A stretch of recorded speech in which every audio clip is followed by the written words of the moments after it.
Hello అందరికీ welcome back to my channel Rachana Srikanth blogs. ఈరోజు వచ్చేసి మీతో హెల్దీ ఫుడ్ని అండ్ టేస్టీ బ్రేక్ఫాస్ట్ని షేర్ చేసుకోబోతున్నాను. అదేనండి మినపప్పుతో చేసిన చపాతీ. మరి లేట్ ఎందుకు, ఈ రెసిపీని ఎలా ప్రిపేర్ చేయాలో చూసేద్దాం, వచ్చేయండి. నేను ముందుగా 1 kg గోధుమలు 1 kg మినపప్పును కలిపి మిక్సీ పట్టుకున్నాను. ఒక బౌల్ తీసుకొని 2 cups వరకు మిక్సీ పట్టుకున్న పిండిని వేసుకోవాలి. తర్వాత తగినంత సాల్ట్ వేసుకొని కొద్దిగా వాటర్ వేసుకుంటూ చపాతీ పిండిలాగా కలుపుకోవాలి. ఇలా పిండిని మొత్తం సాఫ్ట్గా అయ్యే వరకు కలుపుకోవాలి. తర్వాత కొద్దిగా పిండిని తీసుకొని రౌండ్ చేసుకోవాలి. చపాతీ పీటపై కొద్దిగా పొడి పిండిని వేసుకుంటూ చపాతీలాగా రౌండ్ చేసుకోవాలి.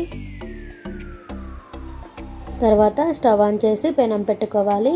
పెనం హీట్ అయ్యాక మినప రొట్టెను వేసుకొని ఒకవైపు కాల్చుకున్న తర్వాత మరొక వైపు కూడా కాల్చుకోవాలి. 2 వైపులా బాగా కాల్చుకోవాలి.